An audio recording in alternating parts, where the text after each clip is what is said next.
Buenos días, buenas tardes, buenas noches, dependiendo del uso horario en que nos escuchen.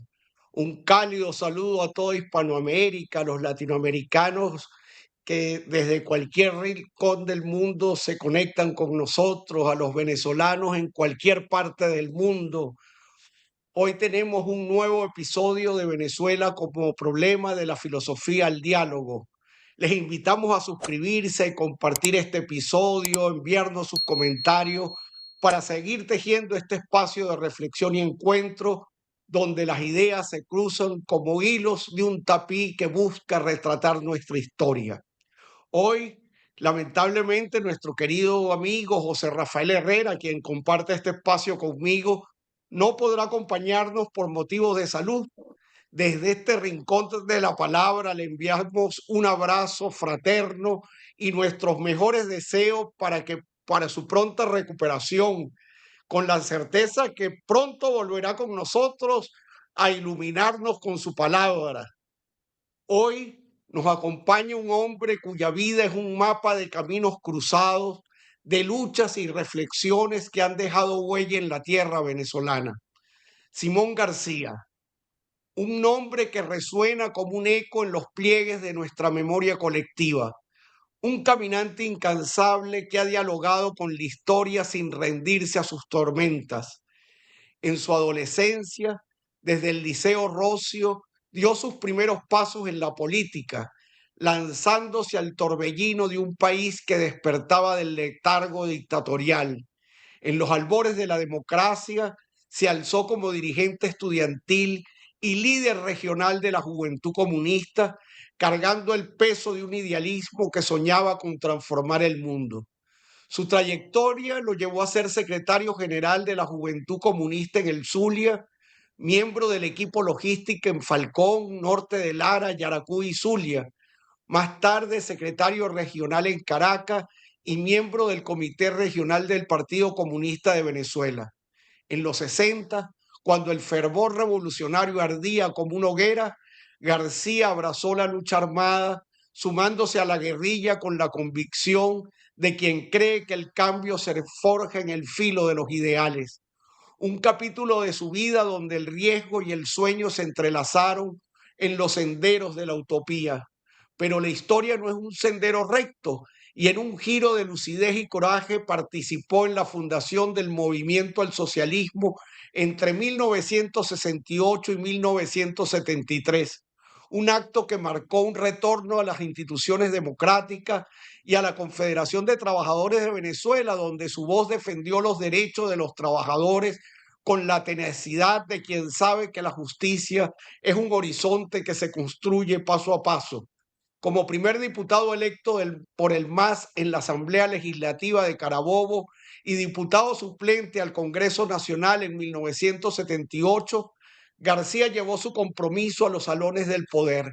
Más tarde, como ministro, en el segundo gobierno de Rafael Caldera, navegó las complejidades de la política con una mirada siempre fija en el porvenir. Pero Simón García no solo ha hecho historia con sus actos, también la ha escrito como compilador, nos entregó Relaciones Ejecutivo-Parlamento 1997, La Democracia del Futuro 1998, ambos bajo el sello de Nueva Sociedad, textos que desentrañan los engranajes de la democracia con la precisión de un artesano. En el 2004, con prólogo de Luis Alberto Machado, publicó Las Escuelas de la Alegría, un canto a la educación como semilla de cambio. En 2024, Crónica de Tiempos Ido, con el prólogo de Elis Mercado, nos invitó a mirar la memoria como un mosaico de fragmentos que aún nos hablan. Y en 2025, La Rosa y la Hoz, con prólogo de Fernando Mírez, nos desafía a repensar las ideologías con la lucidez de quien ha vivido sus luces y sus sombras. Hoy Simón García se sienta con nosotros para abrir un diálogo que ilumina los caminos de Venezuela, no con respuestas cerradas, sino con la experiencia de quien ha sabido tejer acción y reflexión para construir un país más justo. Prepárense para una conversación donde las ideas respiran, donde la historia se convierte en un espejo y la palabra en un faro. Bienvenidos a este viaje. Muy buenas tardes, Simón, ¿cómo estás?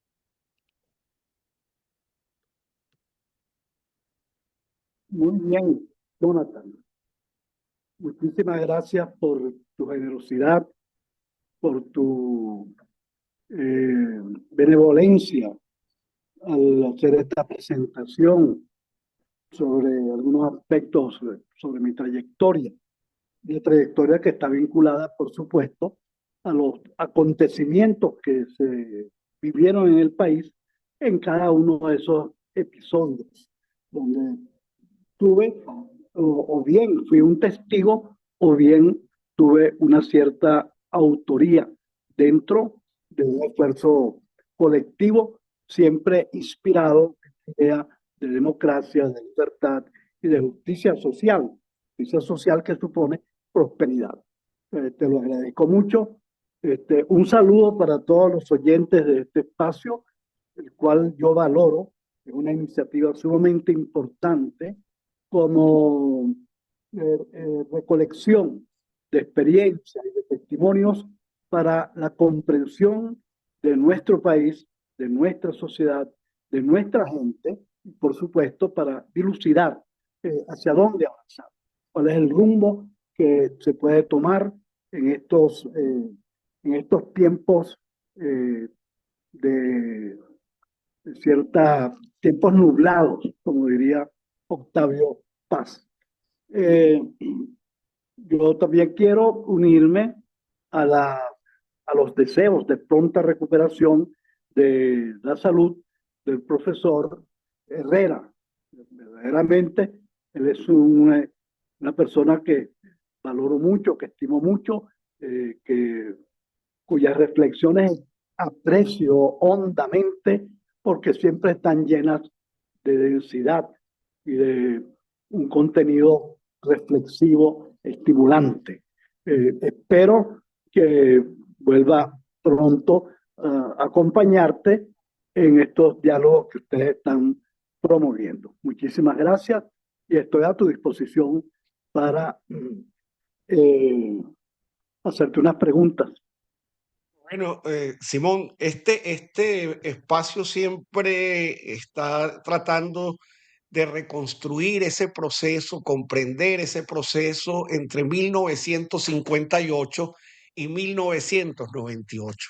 Entonces te invito a irte a tu juventud, cómo fue ese proceso, cómo fue tu incorporación al Partido Comunista, todo ese proceso de tu juventud, pues te invito a que nos cuentes para que sea ese testimonio quede en la historia y los venezolanos, las nuevas generaciones conozcan parte de esa historia viva, pues, desde tu propia experiencia.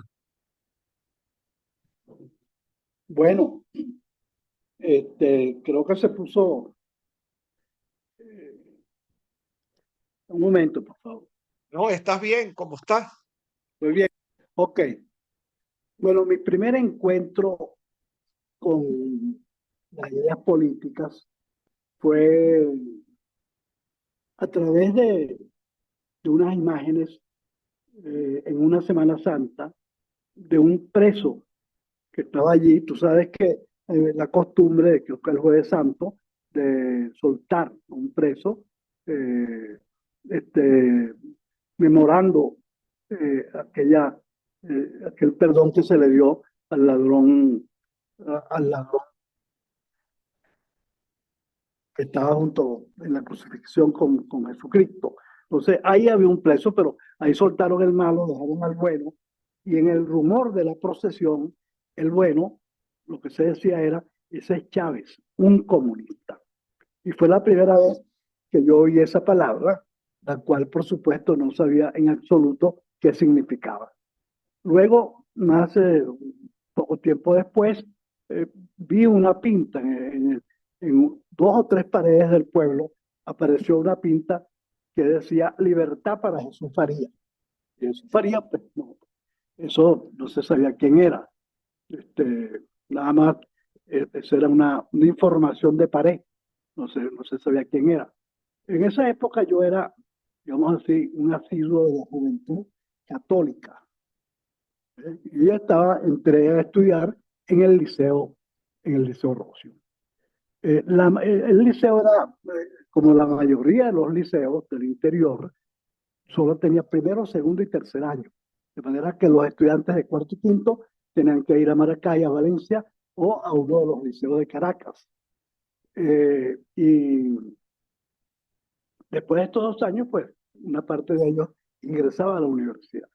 Estos muchachos que estaban en cuarto y quinto año en Caracas y que después ingresaron a la universidad, ya habían ingresado en los primeros años, fueron portadores de una idea que era la de los comunistas, la de justicia desde el punto de vista de los comunistas. Yo no sé cuántos sabían ellos, pero una parte, pues, que te digo yo, Rodríguez, Argenis Rodríguez, el autor de Entre las Breñas, Víctor Valera Amor, el poeta Acevedo, eh, muchos otros, venían de vacaciones, bueno, y teníamos larguísimas tertulias en las escalinatas del Santo, del San Juan, eh, sobre distintos temas, en particular sobre literatura, pero siempre se colaba la idea de la política. Así que en noviembre de 57, yo me encontré formando parte de un pequeño grupo que decidió, no lo decidió, tenía como tarea, yo no sé quién nos encomendó esa tarea, o no lo sabía, ponerle un candado a las puertas del liceo para evitar que hubiera clases, es decir, una huelga. Así que pusimos el candado el lunes, se paralizó, no hubo clases, y fíjate tú cómo es la diferencia de la represión en una dictadura respecto a las formas que ha tomado la represión actualmente. En 1957, el gobernador del estado era el coronel Roberto Casanova. ¿Y qué pasó? El coronel se fue a pie con unos policías, puso los policías al frente del liceo, entró a la dirección y habló con el director, el, el, el profesor Rodríguez, y el vicedirector, el profesor Vivas Gómez. Y le dijo, mire, yo no me voy a poner a averiguar quién puso esas cadenas. Yo solamente quiero decirles a ustedes dos que si vuelve a aparecer una situación como esta, vuelve a ocurrir una situación como esta, aquí va a haber solamente 2 presos, ustedes dos. De manera que busquen el modo de que los muchachos no vuelvan a hacer esto. Y se retiró. Esa fue la respuesta, ¿verdad? De un gobierno personal, directa, bueno, de un gobierno, de una dictadura. ¿eh? De manera que los profesores fueron aula por aula explicando por qué no, a los que fueran responsables de esa acción que desistieron de ella, que arriesgaban, perjudicaban a los demás, que afectaba a la institución, y nos dieron unas vacaciones anticipadas. De manera que en diciembre yo me fui a Maracay a pasar unas vacaciones con mi papá y el 1 de enero estaba yo en Maracay pasando vacaciones. Este fue el tercer encuentro con las ideas políticas, con la política, con los sucesos, más que con las ideas, con hechos políticos, porque ese día se alzó la aviación justamente en Maracay. Y yo pude presenciar la primera manifestación en mi vida en la Plaza Girardot, frente a la iglesia catedral, un puñado de personas pidiendo libertad y dando discursos. Bueno, esa insurrección, ese levantamiento militar fue sofocado en particular por la presencia del coronel Roberto Casanova, que se trasladó con efectivos desde San Juan de los Morros a Maracay. Otros que se trasladaron de Puerto Cabello, otros de Caracas y La Victoria. Total que eso terminó. Eso fue. La cuarta, la cuarta fue una noticia de amanecer. Una noticia de amanecer porque yo tenía una especie de tío que se llamaba Pedro Laya Torres. Pedro Laya Torres era director de un programa en la recién en funcionamiento reciente de la televisión venezolana, que se llamaba Bambilandia, junto con su esposa italiana, Esther Valdés. Y él venía a pasar vacaciones en enero para las fiestas patronales de San Sebastián de los Reyes, cuyo patrono se celebra el 19, sí, el 19 o 21, ¿verdad? No recuerdo, de enero. De manera que él estaba y nosotros estábamos en una casa que teníamos en San Sebastián para las festividades religiosas en ese pueblo.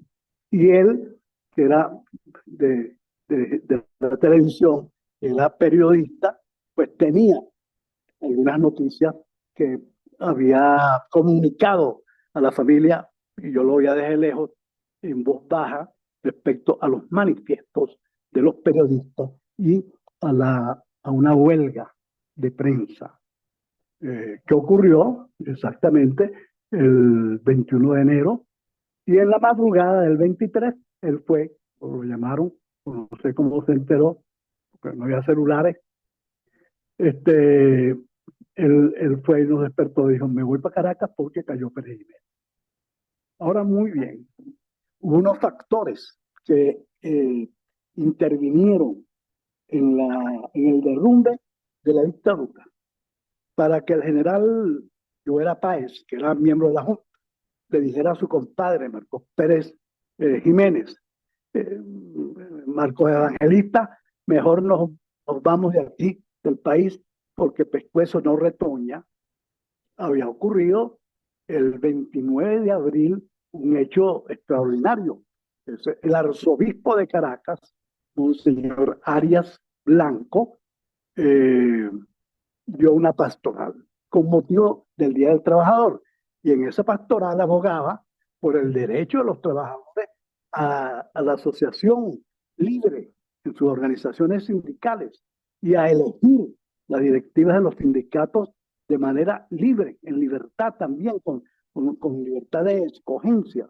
Y abogaba por un conjunto de reivindicaciones, tales como el salario mínimo, como la creación del sistema de prestaciones, el mejoramiento de las, de las gerencias dedicadas a velar por la salud de los trabajadores, como por ejemplo el seguro social, hospitales, etcétera, y la necesidad de la formación del personal técnico. Sí, un planteamiento de reivindicación de la clase trabajadora que vivía en condiciones difíciles, muy difíciles.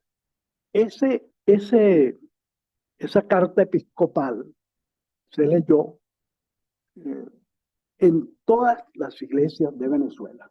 Imagínense ustedes el impacto que eso ocasionó. Eso fue el primer anuncio de descontento y de reclamo frente a la dictadura.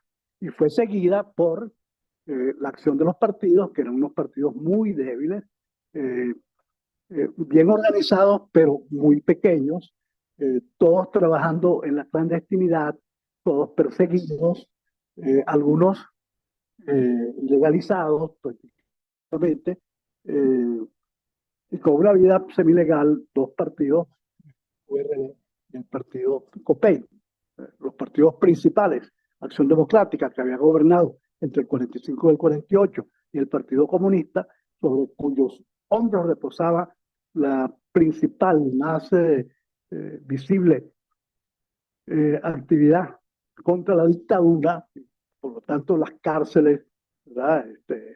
Ciudad Bolívar, Guasina, Guasipati, todas esas estaban llenas de militantes, principalmente de Acción Democrática y en segundo lugar de comunistas. Estos también ayudaron a la formación, los que estaban libres, estas pequeñas células de 2 o 3 personas, ayudaron a la formación y a la extensión y a la difusión del clima de denuncia y protesta y de exigencia de libertad y de democracia.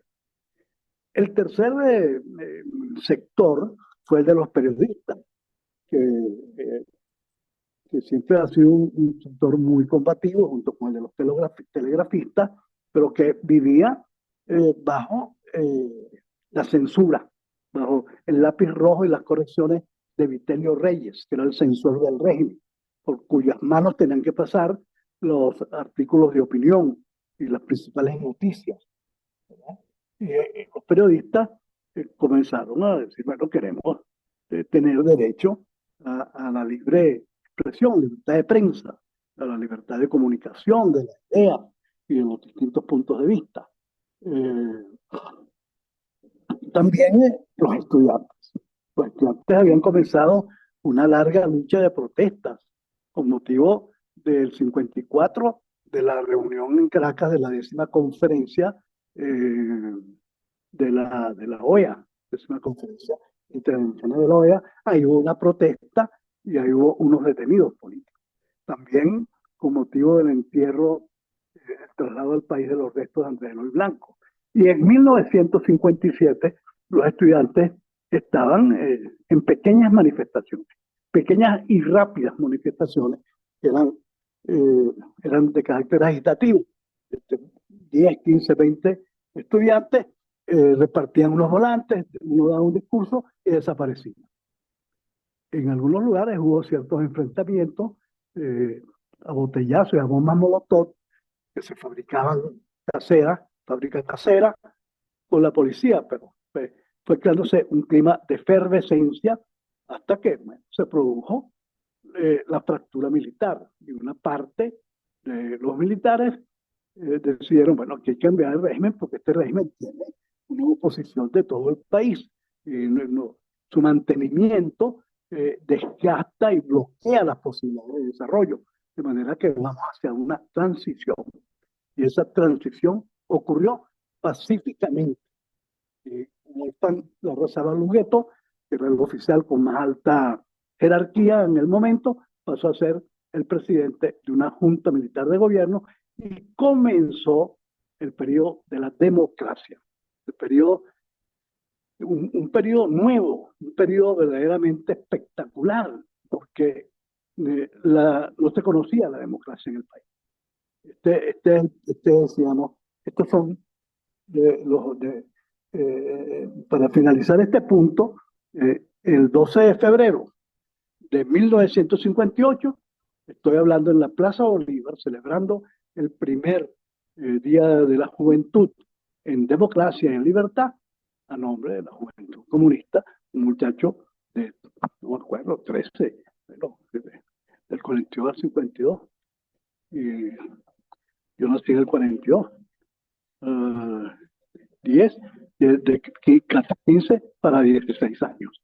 Esta es la evolución de un primer trayecto de politización de mi vida que se corresponde con un proceso de politización de la sociedad venezolana, muy sensible a todo, después de estar con la prohibición. Entonces, era muy común un aviso en los lugares que decía, se prohíbe hablar de política y de religión. Entonces, después de que las ideas políticas, sostenerlas o difundirlas, estaba prohibido, llegamos a una tierra abierta, un oasis para las ideas muy fecundo, un proceso muy fecundo de debate, de discusión, de pluralidad, de participación. ¿Bien? Ese fue el 23 de enero, con el proceso de tal vez el segundo o tercer gran momento de transición de la sociedad venezolana. El 36 y el 23 de enero del 58. Sin embargo, el Partido Comunista, el movimiento de la izquierda revolucionaria, en ese primer periodo hasta finales casi de los 60, asumieron la lucha armada contra el sistema democrático. ¿Por qué, Sí. ¿Por qué sucedió eso? Y Bueno, tú fuiste participante de ese proceso. bueno, yo era un participante, por supuesto. pero no un dirigente del proceso por razones biológicas, por la edad. Ahora bien, el 23 de enero se produce una unidad nacional con una exclusión política.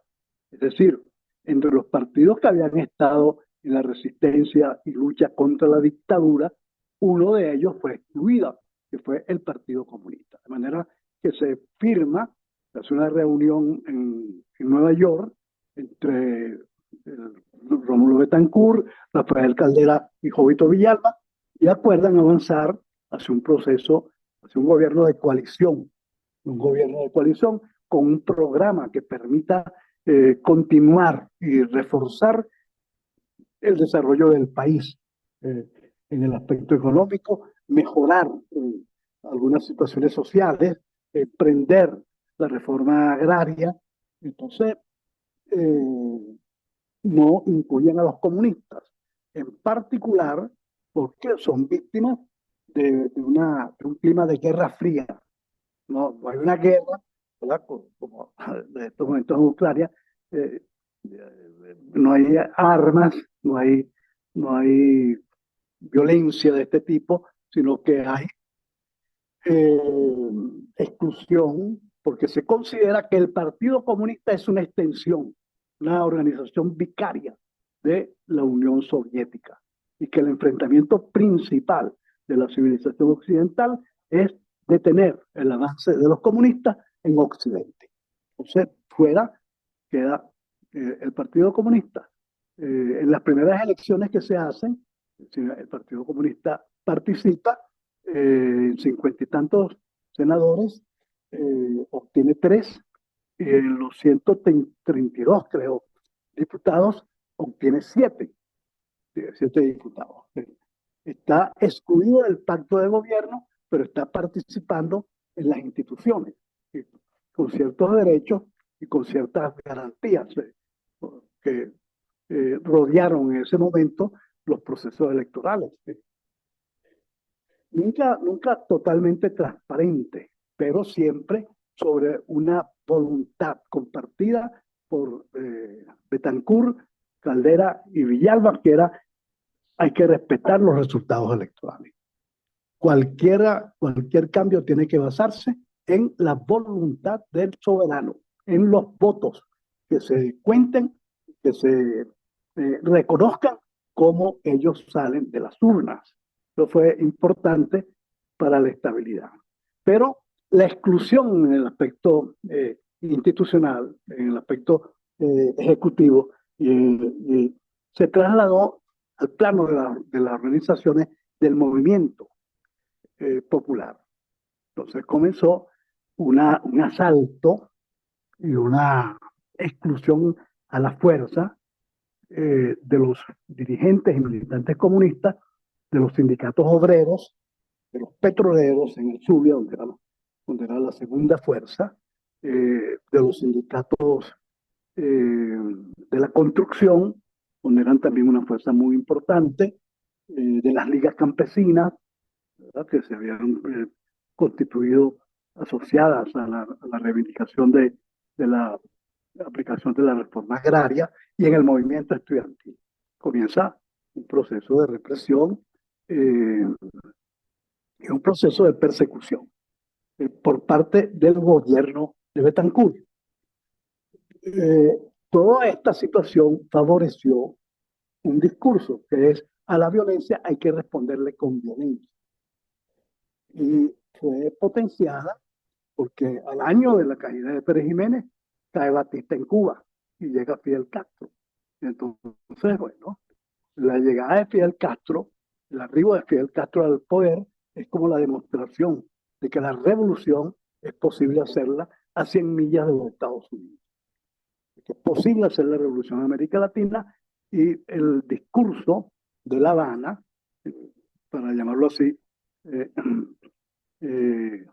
cuando Fidel dijo: esta humanidad ha dicho basta y ha echado a andar, ese discurso de autonomía, de rebeldía, de revolución, de desafío al imperio, comienza a cundir entre los jóvenes y entre los partidos de izquierda, de manera que se produce Acción Democrática, una división, y salen de ella Domingo Alberto Rangel,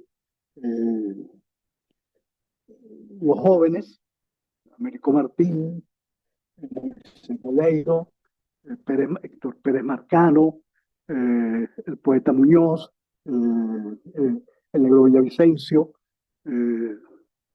salen y forman el movimiento de izquierda revolucionaria, cuyo primer meeting público, grandísimo, es en Maracaibo.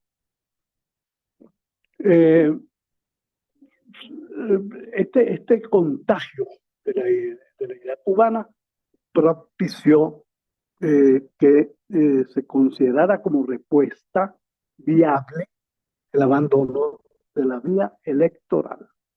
De manera que comienza, bueno, en 1962, esta izquierda participa en 2 intentos de golpe de Estado contra un régimen que había sido electo con una grandísima respaldo popular, electo democráticamente en primer lugar, y en segundo lugar con un respaldo popular inmenso, que es el de Rómulo Betancourt. Los comunistas abandonan la vía democrática y ese es el inicio del final de la opción comunista en Venezuela, porque de una minoría se van transformando en una especie de secta que está absolutamente aislada de la realidad del país, de sus tendencias y de la opinión de la mayoría de los venezolanos. No solamente aislada, sino en contra. Y esto la convierte en una fuerza marginal, una fuerza a orillas de la sociedad que se transforma en una fuerza política crónica, tanto el MIR como el PCB. No son destruidos, pero no avanzan. Están allí, como decía Cabrujas, atrincherados en su 6%, 5% histórico, que repetían elección tras elección. De manera que eso fue un error. Es un error que tardó 6 años en ser reconocido. Apenas en 1900, a finales del gobierno de Leoni, comenzaron las negociaciones y las conversaciones entre los dirigentes de la izquierda, entre los que estaban alzados, ¿verdad?, en los distintos frentes guerrilleros, con el gobierno para regresar a la vía electoral. El gobierno permitió la constitución de una organización que se llamó Unión para Avanzar, que participó en las elecciones con su tarjeta, puesto que el MIR y el Partido Comunista no tenían, estaban inhabilitados, no podían postular ni ser postulados. Ese regreso a la vía electoral se acompañó con un regreso a las organizaciones principales, las organizaciones sociales principales, como fue regresar a la CTV, es decir, desandar mitos, como por ejemplo, no se puede estar dentro de la CTV, porque la CTV es la Secretaría Sindical del Gobierno.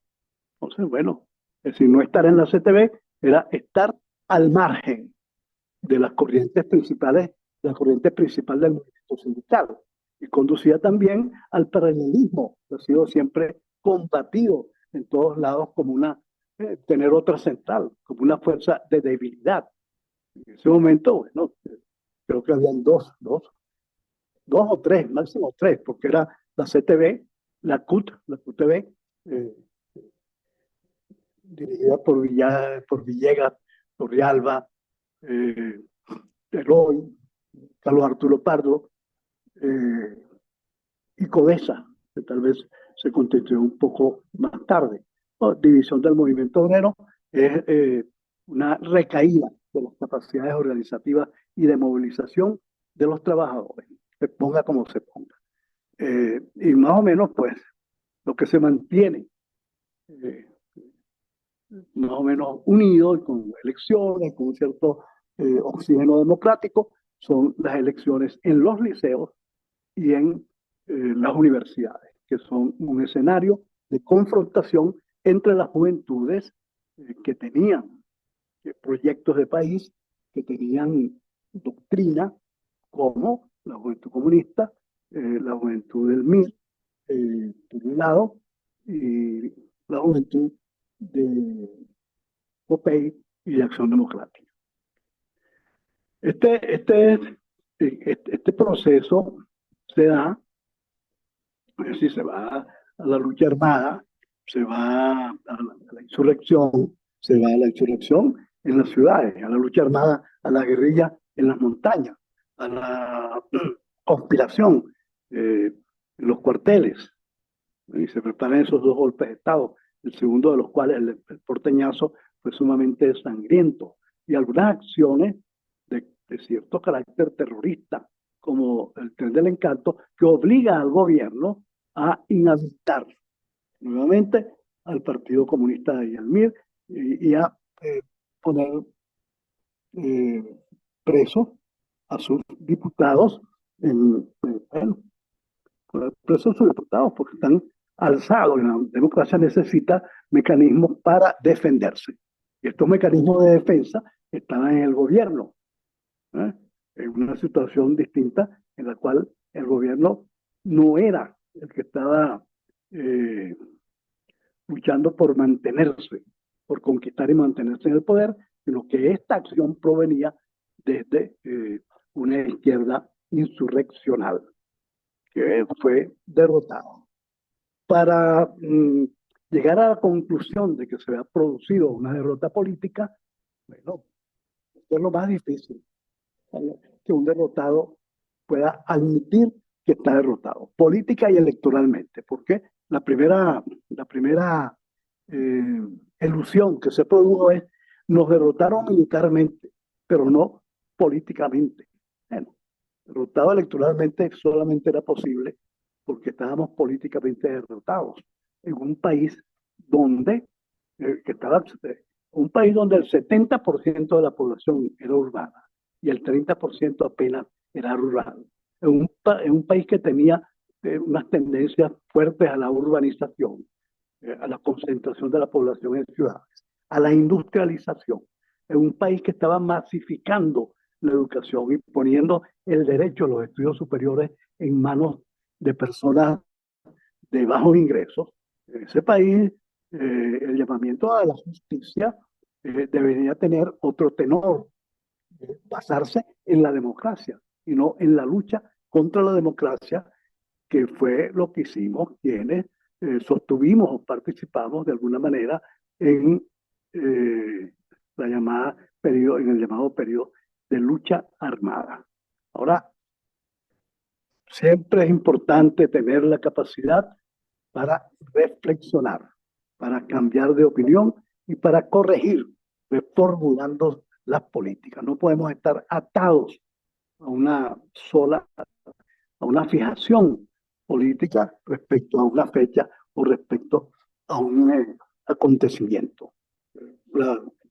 Yo creo que estos fueron los factores que fueron... Y allí va a surgir el movimiento al socialismo como una alternativa distinta, con una institucionalidad distinta, con unos procedimientos distintos de los partidos políticos, muy innovadora para Venezuela. ¿Puedes comentarnos ese proceso de Teodoro, Pompeyo, Freddy Muñoz? Bueno, es como tú dices, las bases para el surgimiento del MAS comienzan con el debate sobre si fue correcto o no, es decir, la revisión de la política de lucha armada. Y una parte importante, incluso de los que habían sostenido la lucha armada, dijo, bueno, esto no fue una decisión acertada, fue un error. Entonces, en ese debate, la conclusión de ese debate, bueno, hay que volver a la sociedad, hay que reintegrarse al conjunto de la sociedad, no hay que tirotear, seguir una estrategia para tirotear al poder desde una esquinita de la sociedad, sino que hay que estar dentro del sistema para luchar por su transformación.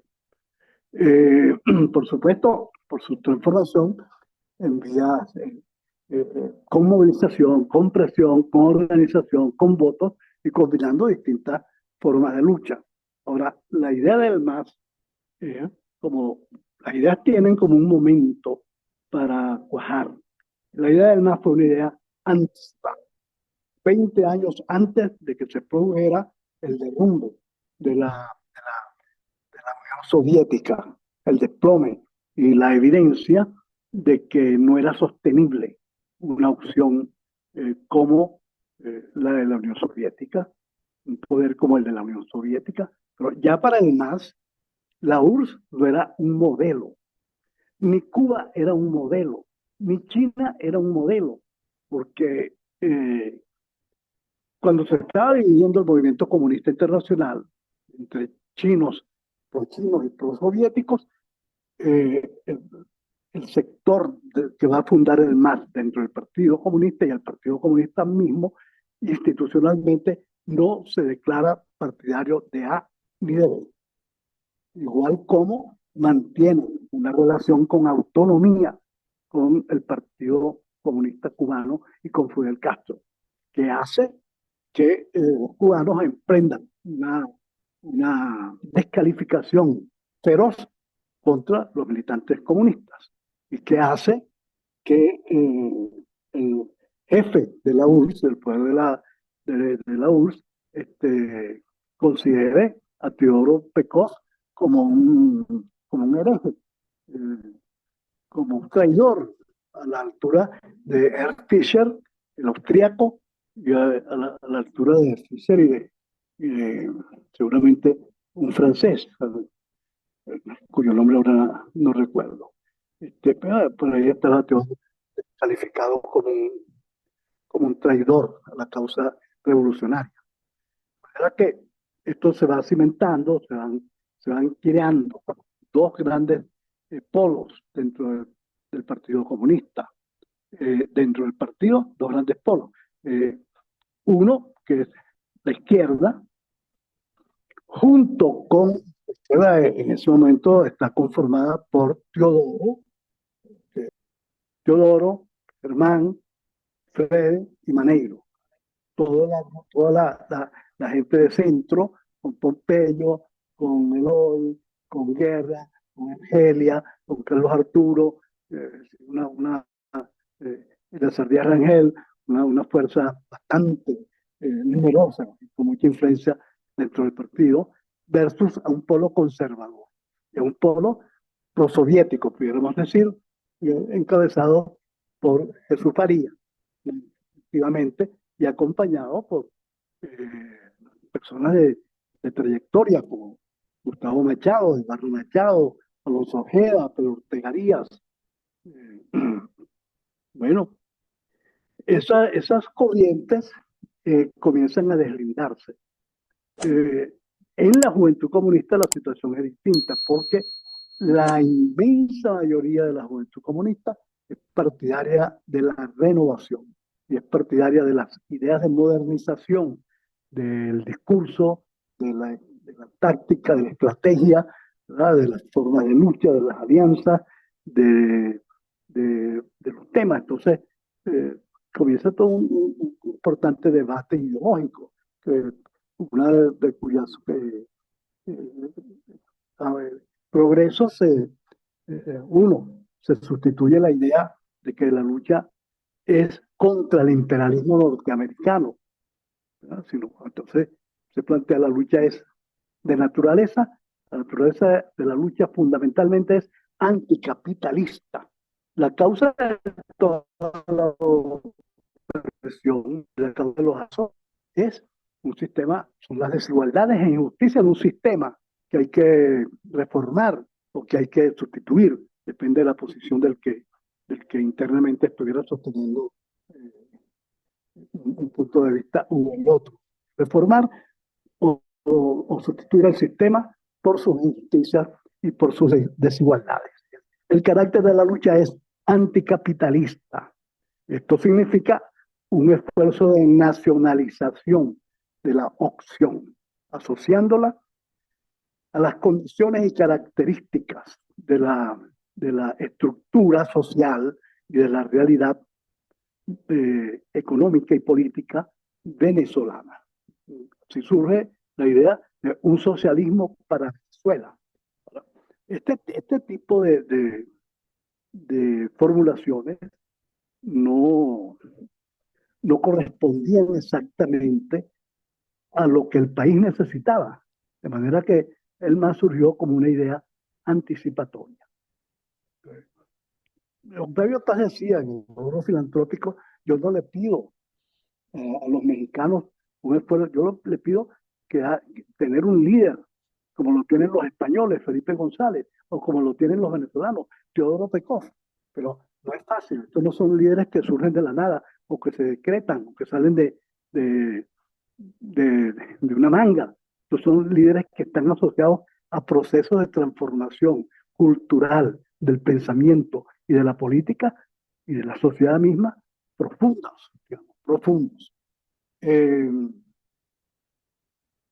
Así que este proceso que llamó la atención de los soviéticos, tanto que el embajador soviético en La Habana viene a Venezuela en ese mes de diciembre del año 70, y hay uno o dos militantes, o dirigentes, mejor dicho, del Comité Central del PCI, del Partido Comunista Italiano, en una situación de acercamiento, conversaciones respecto a lo que estaba por ocurrir. Porque lo que estaba por ocurrir era lo siguiente: la posibilidad de que por primera vez en un país de América Latina una fuerza interna renovadora, revolucionaria, una trayectoria reconocida de compromiso con la transformación del país,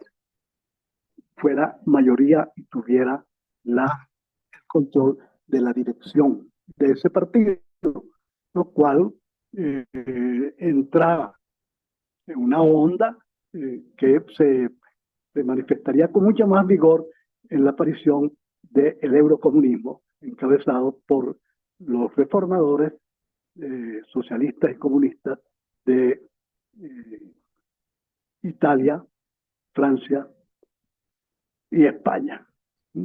Bueno, en enero, 19 de enero de 1971, 22 miembros del Comité Central, toda la juventud comunista, excepto un secretario general, el de Falcón, Freddy Sirit, acompañan el surgimiento del movimiento al socialismo después de un debate en el Club de los Ciegos. Bueno, entonces seguimos, estamos entonces 1971, 1973. Estás en ese momento histórico. Bueno, es un periodo todo eso es un periodo de consolidación de la democracia, pero una democracia que es fundamentalmente con limitaciones y carencias en el terreno político y en el terreno social, pero una democracia, ¿verdad? En segundo lugar, un proceso de crecimiento importantísimo, es decir, se sostiene el crecimiento económico y en cierto sentido ciertos niveles de prosperidad para la vida del común de los venezolanos. Es lo que ahora dieron en definir cómo éramos felices y no lo sabíamos. Todos los 40 años de democracia con un dólar a 4.30, con el salario que permitía vivir con cierta dignidad, con un mejoramiento sustancial de la salud pública, de la calidad educativa. Todavía había lugares, instituciones, escuelas, etcétera, liceos, donde la educación pública tenía una calidad similar o equiparable, o en este caso mayor a la educación pública. Ahora, Simón, ¿por qué se deteriora? Fíjate que tú participas en el último gobierno antes de Chávez como ministro.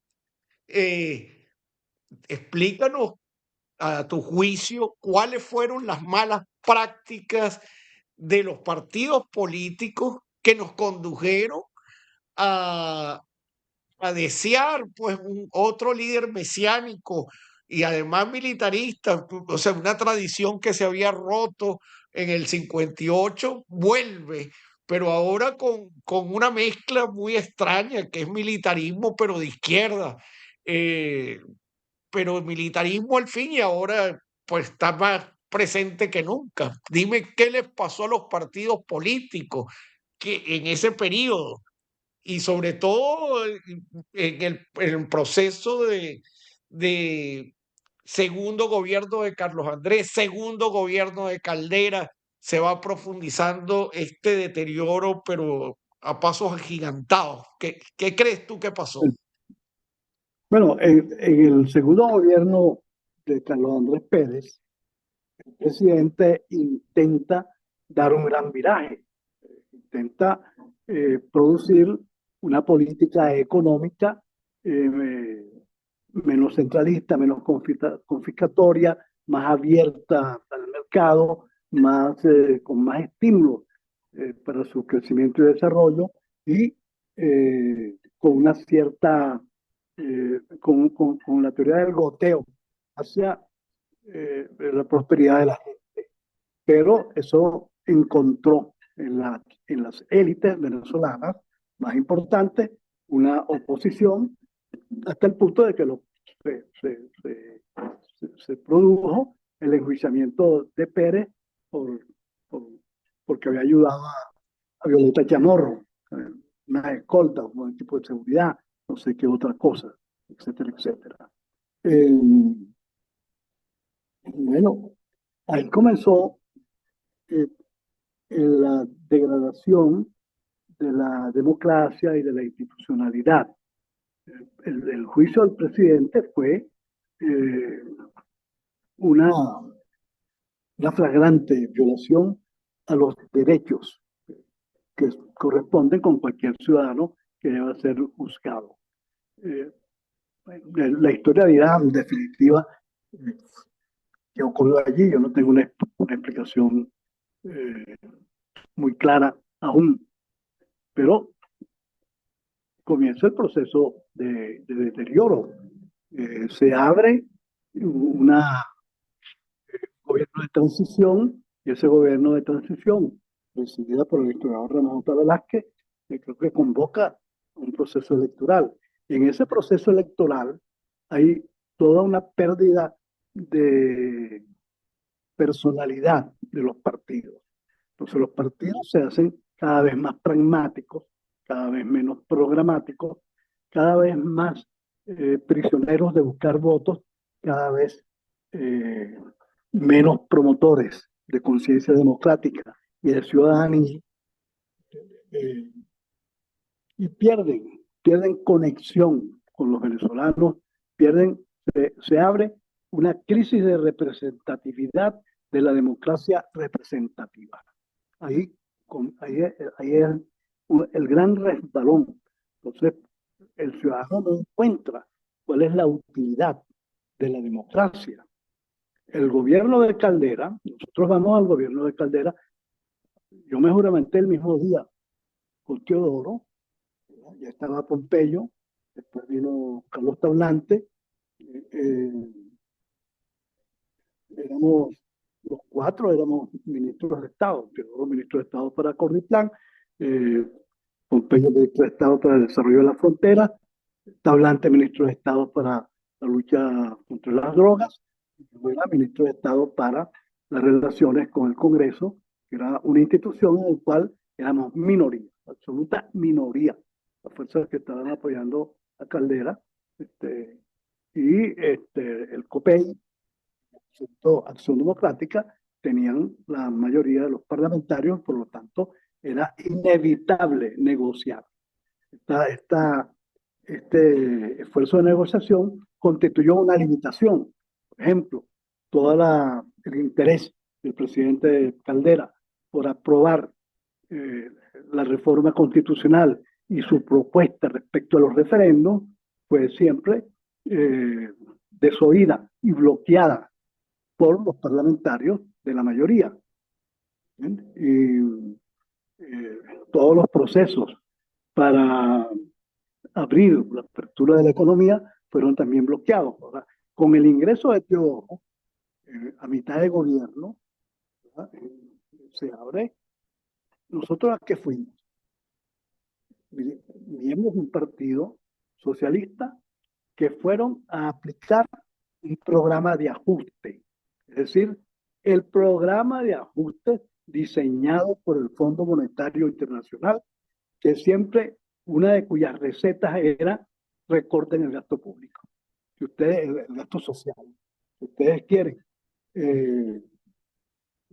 sanear el aparato económico, no es que hay que hacer una reforma fiscal, lo que hay es que buscar plata sacándola de educación y de salud y metiéndola en otros renglones.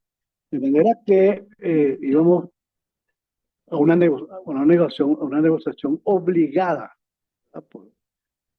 con el Fondo Monetario Internacional, porque el país necesitaba inversiones, tener reservas, y bueno, tenía que llenar los requisitos que ponía el Banco Central, el Fondo Monetario Internacional, para poder dar un crédito, por ejemplo, o para poder avalar determinado tipo de reformas y de leyes, ¿verdad? Esas son las condiciones de funcionamiento del sistema financiero internacional. Y esas condiciones tuvimos que cumplirlas siempre con una idea: ir al programa de ajuste, sanear la economía, hacer una apertura, mejorar la capacidad productiva del país, protegiendo los intereses sociales de los sectores más vulnerables. Eso fue siempre un interés presente. Pero, no sé, se cumplió parcialmente, hubo deficiencias, hubo fallas, en particular había había descontento con los partidos, había descontento con la política, había descontento con el gobierno, y el camino estaba abierto para que, como decía Manuel Caballero, un tarfelón pudiera convertirse en una leyenda popular. Pues, no por un planteamiento racional, sino por una vinculación emocional y afectiva entre los venezolanos, que consideran que aquella figura era su proyección, la proyección de sus deseos, de sus aspiraciones, de sus deseos de venganza, de sus deseos de reparación, de sus deseos de desquite respecto a quienes no los oían, a los políticos que no los oían y a los gobiernos que no resolvían. Entonces se construyó una esperanza sobre la base de unas emociones destructivas, de un sistema de emociones destructivas. Pero fíjate que fue también el momento de fractura de los partidos. El movimiento al socialismo en el 98, sus propios fundadores se separan del MAS, como Pompeyo, Teodoro. Sí, es cierto. Pero hay que ver por qué nos separamos. Nosotros nos separamos precisamente porque estábamos en desacuerdo con que el MAS apoyara a un caudillo de proveniencia militar con un discurso eh, aparentemente de izquierda, pero sumamente de derecha, eh, eh, que no habría posibilidades de desarrollo a la democracia, sino ofrecía un camino que se parecía al cubano, y nosotros no queríamos ese camino para los venezolanos ni para nuestro país. Por lo tanto, no avalamos la decisión de la mayoría del MAS y preferimos quedarnos por fuera. y comenzar a hacer política como independiente. Porque la política, una vez que los partidos fracasan, tiene dos modalidades y dos fuentes. Hacer política desde los partidos, cuya finalidad es la conquista del poder. ¿Para qué? No importa, la conquista del poder por el poder mismo. Y la otra fuente es la política desde lo cívico.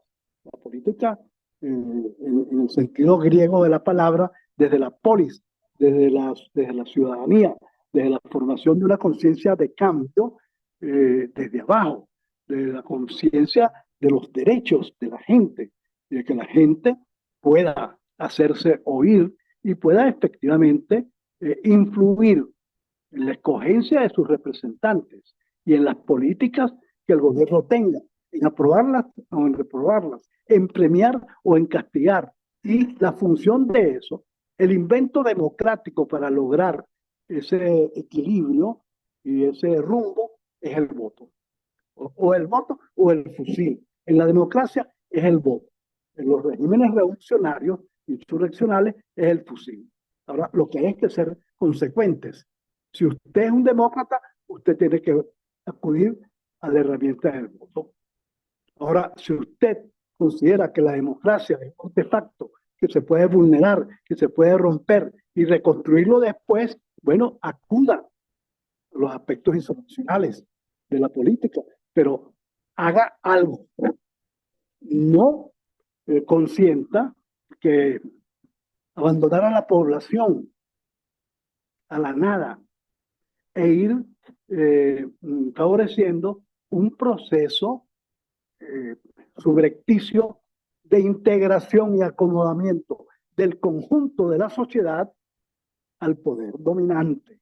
Porque cuando usted educa a la gente en lo mejor es lo cómodo, lo mejor es que usted se quede en su casa y ni siquiera salga, pues eso es una enseñanza que queda ahí. De manera que frente a otras circunstancias, la gente puede decir, bueno, lo mejor es quedarme en mi casa. Yo desde afuera. Y entonces se va incrementando el proceso de desciudadanización de la democracia. La democracia no tiene ciudadanos y una democracia sin ciudadanos no tiene defensores. Ya de por sí la democracia es un régimen sumamente frágil e imperfecto, porque no tiene mecanismos eficaces para defenderse, ¿verdad? Porque no puede ir contra sus propios principios. Entonces, eh, nosotros nos apartamos de ese camino porque ese era un camino que no conducía al fortalecimiento de la democracia, sino que ya tenía las garras del autoritarismo a la vista, en la forma de un caudillo. Todo el mundo recuerda Ahora, eh, qué pasaba con Chávez, qué pasaba con los niñitos en las celebraciones de carnaval. Todos, los papás y los niñitos disfrazados de Chávez, vestidos de Chávez, ¿no? Bueno, ¿qué es esto? Este es el Dios redimido en nuestra tierra. Este es el líder que siempre tiene la razón, que no tiene control, que no se atiene a la ley, que puede llegar a la Plaza de Bolívar y comenzar a expropiarse aquel edificio, expropiarse aquel otro, y la ley y los procedimientos. No, el líder está por encima de la ley y los procedimientos, porque la ley es él. El que dicta la ley, el que formula la ley, no es lo que está contenido en la Constitución, sino lo que está contenido en el cerebro del caudillo y transformado en poder único. Eso es la tragedia que nos ha ocurrido a nosotros, que 25 años después no nos damos cuenta de por qué estamos en esta situación y no estamos concentrándonos con empeño en cómo formular respuestas para salir del hoyo. En ese sentido, a, e- estoy a eso iba para ir culminando nuestra entrevista. Quisiera que abordaras el hoy, ¿no? Creo que todos los venezolanos hemos sufrido esta alianza militar, policial y poco civil que tiene el régimen de Maduro. Y lo que nos preguntamos los venezolanos de a pie, bien sea que estemos en Venezuela o los que estamos fuera, es por qué la dirigencia política no ha construido una unidad sólida, eficaz, con tácticas y estrategias comunes, y más bien han estado, si bien es cierto, el 28 de julio se logró un proceso democrático, bien organizado electoralmente, pero después, inmediatamente, pasado el 28, lo que vemos nosotros ha sido una falta de organización, de discusión, donde cada quien ha tomado su propia eh, línea política y no de común acuerdo. ¿Qué es lo que ha sucedido? ¿Qué es lo que pasa en la oposición venezolana? ¿Por qué no hemos podido lograr esa unidad? Bueno, yo creo que aquí hay que acudir a este recurso que se llama la navaja de Ockham. Es decir, probablemente la respuesta esté en las explicaciones más obvias y sencillas. No hay unidad porque los dirigentes no quieren o no están capacitados para conformar un proceso unitario. 3 líderes de Venezuela bastaron para ponerse de acuerdo y dar inicio al proceso más estable y más sólido de democratización y de desarrollo económico del país en los 40 años del Pacto de Punto Fijo. Bueno, aquí hay una dispersión de dirigentes que no se ponen de acuerdo porque hasta ahora no han dado muestras de que el país y la gente está primero que las estrategias particulares de cada una de las personas. Eso es la solución no puede ser que solamente hay unidad cuando todos los demás están de acuerdo conmigo. La solución es admitir que la diferencia es un componente de la democracia. La diferencia es consustancial a la democracia y que la pluralidad es la reunión de quienes piensan distintos y no la de que piensan, de quienes tienen y son víctimas de un pensamiento único. Entonces, la mayoría del país prefiere el pensamiento único, fragmentado y disperso, a el pensamiento unitario. Pensamiento único si es en torno a mi dirigente. Pensamiento único si es en torno a mi estrategia. No importa cuáles sean los resultados. Ahora, hay un conjunto de debates verdaderamente perniciosos. Ya, por ejemplo, el debate sobre votar o no votar, es un discurso, un debate agotado. Todos los argumentos se han dado a favor de A y a favor de B. Entonces, todo el debate transcurre al margen de lo que la gente, el venezolano común, está pensando. Es un debate en un cuartico cerrado, en una burbuja, donde está la vanguardia peleando por quién ejerce la hegemonía. Eso no le sirve a los procesos de cambio, a las motivaciones y a los incentivos. Aquí no hay todavía a estas alturas una oferta, una política de transición, una política transicional concreta, con estímulos, eficaz, que le baje el costo de salida al gobierno. Eso no existe. Mientras eso no exista, nosotros estamos en una situación desventajosa. Por supuesto, estamos también en un proceso que es típico de las situaciones de derrota. Podemos decir que ganamos, que en el partido, pues en el tantero, llevamos 9-0, pero veamos cómo está la calle. Veamos cuál es la capacidad de convocatoria que tiene el liderazgo principal de la oposición. Un liderazgo que ha mostrado coraje, un liderazgo que ha mostrado persistencia, un liderazgo que ha mostrado cierto espíritu de innovador, un liderazgo que ha sido desafiante, es un liderazgo que tiene méritos para hacerlo, pero con una política correcta. Entonces la pregunta ¿es la estrategia sostenida por el liderazgo principal la más eficaz para abrir puertas hacia una transición?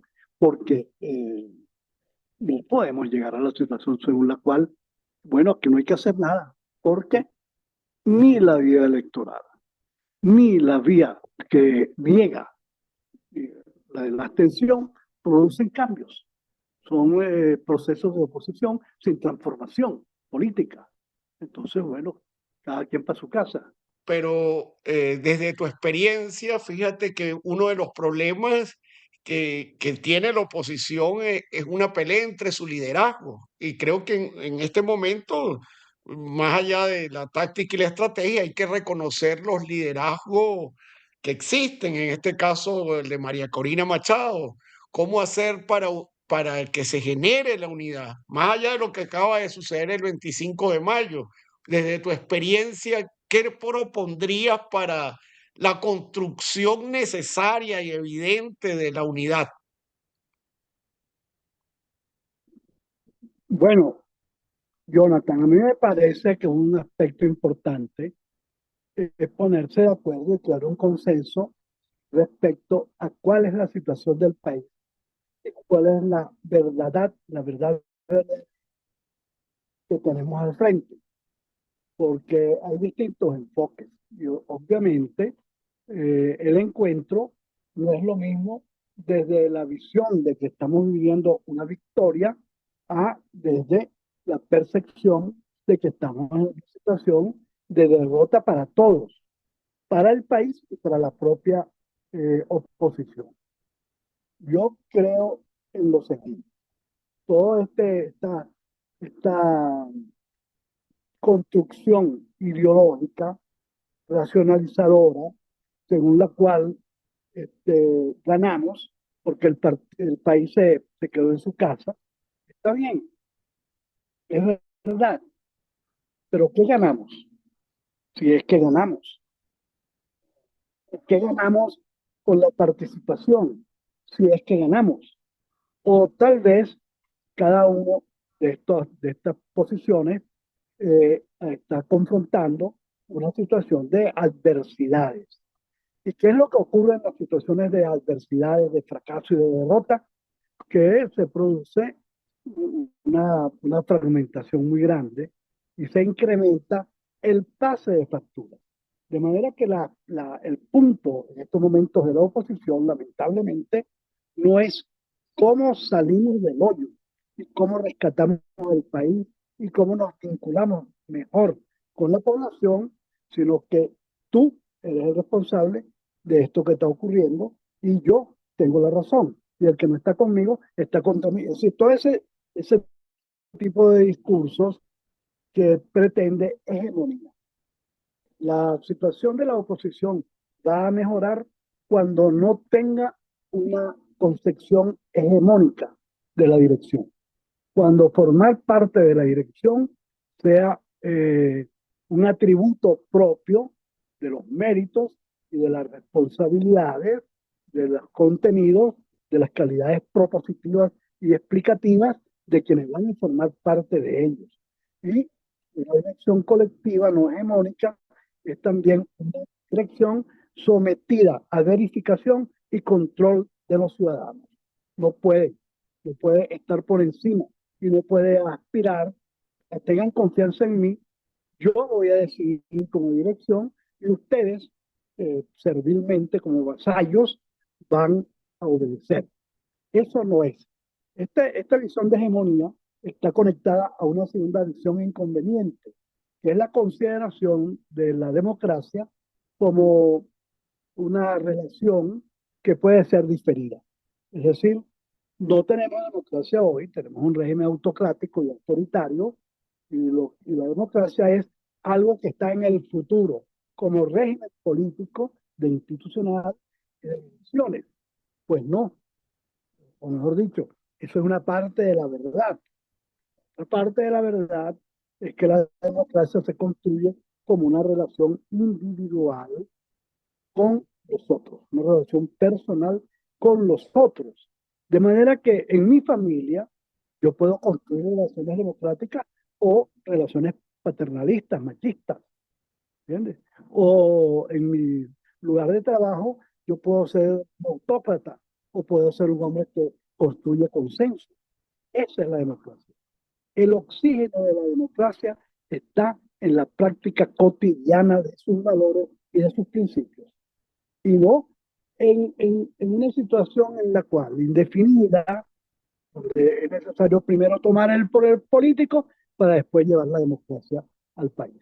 Este segundo asunto, de que la democracia es una práctica cotidiana y es una vivencia social y personal, debe ser también parte del modelaje de los líderes, porque nuestros dirigentes eh, se han acostumbrado a actuar separados de la población, separados de sus electores. No hay en el mundo, yo creo, unos electos más divorciados de los electores que los venezolanos. Es decir, el candidato a ser electo llega, saluda y besa, y después se va y no vuelve más.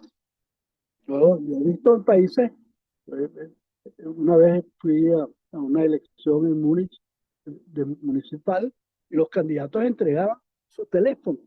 Mira, este es mi teléfono.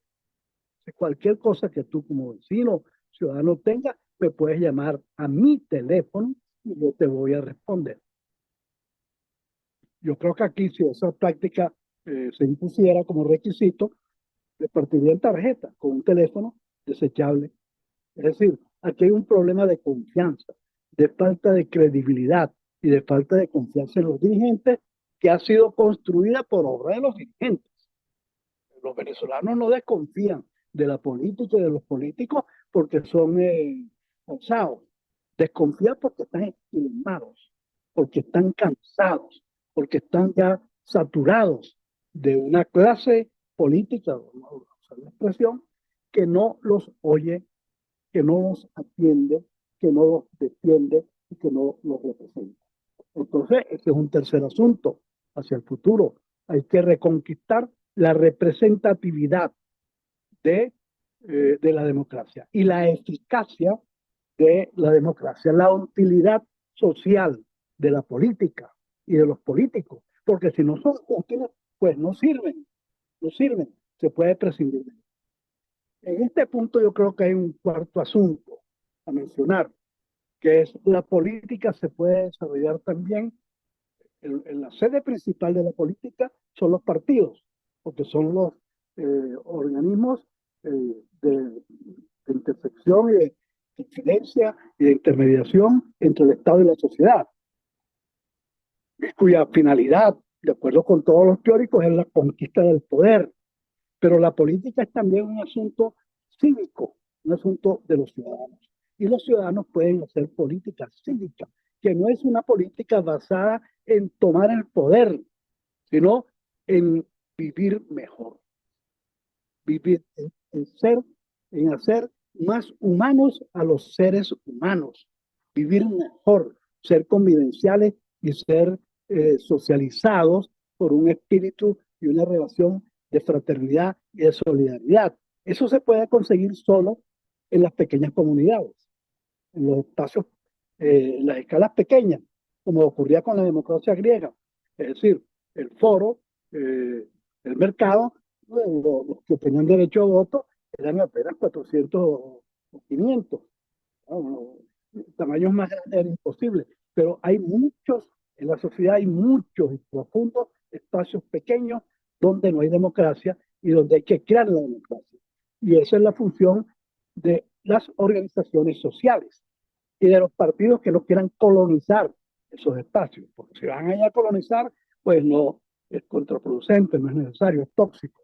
Ahora, nosotros tenemos, por ejemplo, organizaciones sociales de derechos humanos que afortunadamente no están bajo control de los partidos que están llenando y ejerciendo un papel fundamental en la defensa de los presos políticos y en la vivencia o en la lucha, en el reclamo de la vigencia de los preceptos constitucionales. Eso es importante. Nosotros tenemos organizaciones sociales muchas, ¿verdad? No sé si todavía funciona Sinergia, pero está el Foro Cívico, que está actuando, dando conciencia, abriendo debate.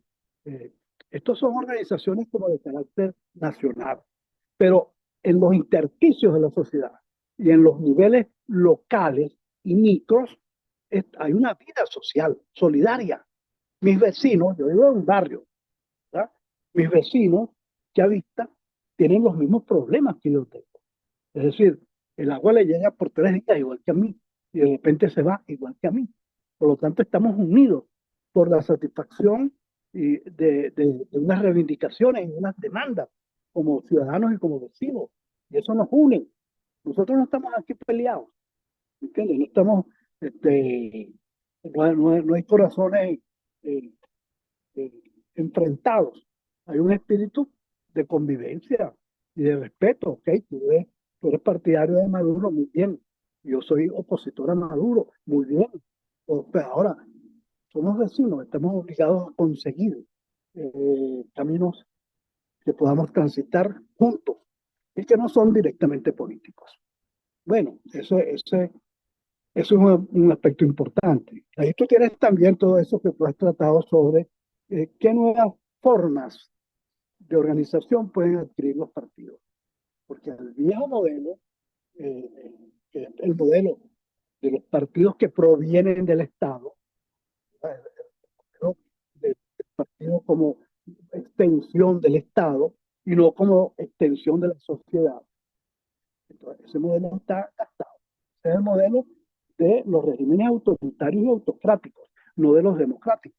Entonces hay que crear unas organizaciones, unas formas de militar en los partidos más abiertas, más liberales y más democráticas. Y también, por supuesto, más participativas, es decir, donde la militancia no sea un rebaño, sino sea un colectivo consciente, ¿verdad? Con ideas y con proyectos.